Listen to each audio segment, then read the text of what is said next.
Bismillahirrahmanirrahim. Qala rabbi ighfir li wa hab li mulkan la yanbaghi li ahadin min ba'di innaka antal wahhab. Shadaqallahul azim.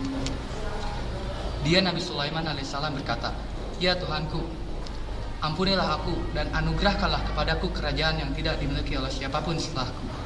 Sungguh Engkaulah yang Maha Pemberi." Allah Subhanahu wa taala mengabulkan doa Nabi Sulaiman alaihissalam dan mengaruniakan sebuah kerajaan yang unik untuk beliau. Nabi Sulaiman alaihissalam bukan saja berkuasa atas manusia, tetapi juga kepada burung-burung, hewan, dan para jin. Ia dapat berkomunikasi dengan para makhluk. Pada suatu ketika, Nabi Sulaiman alaihissalam memerintahkan pasukannya untuk bersiap-siap. Kemudian, ia mengadakan pemeriksaan barisan tentaranya. Setiap kelompok pasukannya ia periksa dengan teliti. Ketika sampai pada pasukan burung, ia tidak mendapati burung hudhud. Nabi Sulaiman alaihissalam berkata, "Mengapa aku tidak melihat hudhud? Apakah dia termasuk yang tidak hadir?" Yang mana hal ini difirmankan oleh Allah Subhanahu wa taala dalam Quran surat An-Naml ayat 20-21 yang berbunyi, وَتَفَقَّدَ الطَّيْرَ فَقَالَ مَا لِيَ لَا أَرَى الْهُدْهُدَ أَمْ كَانَ مِنَ الْغَائِبِينَ لَأُعَذِّبَنَّهُ عَذَابًا شَدِيدًا أَوْ لَأَسْجُنَنَّهُ أَوْ لَيَأْتِيَنِّي بِسُلْطَانٍ مُبِينٍ. Shadaqallahul azim. Dan dia Nabi Sulaiman alaihissalam memeriksa burung-burung lalu berkata, "Mengapa aku tidak melihat hudhud? Apakah ia termasuk yang tidak hadir? Pasti akan kuhukum ia dengan hukuman yang berat, atau kusembelih ia, kecuali jika ia datang kepadaku dengan alasan yang jelas." Sangat marah dengan ketidakhadiran burung hudhud.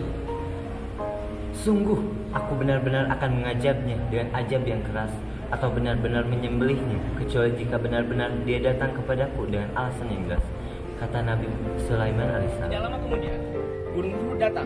Dengan nada marah, Nabi Sulaiman alaihissalam berkata, "Kemana kamu pergi?" Hudhud pun menjelaskannya. Sebenarnya burung hudhud melakukan penerbangan secara diam-diam dan ingin melaporkan sesuatu yang sangat penting. Burung itu pergi ke negeri Saba yang terletak di negeri Yaman. Di sana terdapat sebuah kerajaan yang dipimpin oleh seorang ratu yang bernama Ratu Bilqis. Hudhud melihat Ratu Bilqis duduk di sanggana yang besar. Dan Ratu Bilqis bersama pengikutnya menyembah matahari. Mereka bersujud kepada matahari. Ketika matahari terbenam, mereka telah menyentuh Allah. Setan telah menjadikan mereka memandang indah perbuatan-perbuatan mereka. Hal itu menghalangi mereka dari jalan Allah, sehingga mereka tidak mendapat petunjuk dan tidak menyembah. Berita itu mengejutkan Nabi Sulaiman alaihissalam yang terdiam sementara waktu. Ia berkata, "Akan kami lihat apakah benar ataukah kamu termasuk yang berdusta." Kemudian Nabi Sulaiman alaihissalam meminta kertas dan pena untuk menulis surat. Selanjutnya ia memberikan sepucuk surat kepada burung hudhud untuk diberikan kepada Ratu Bilqis.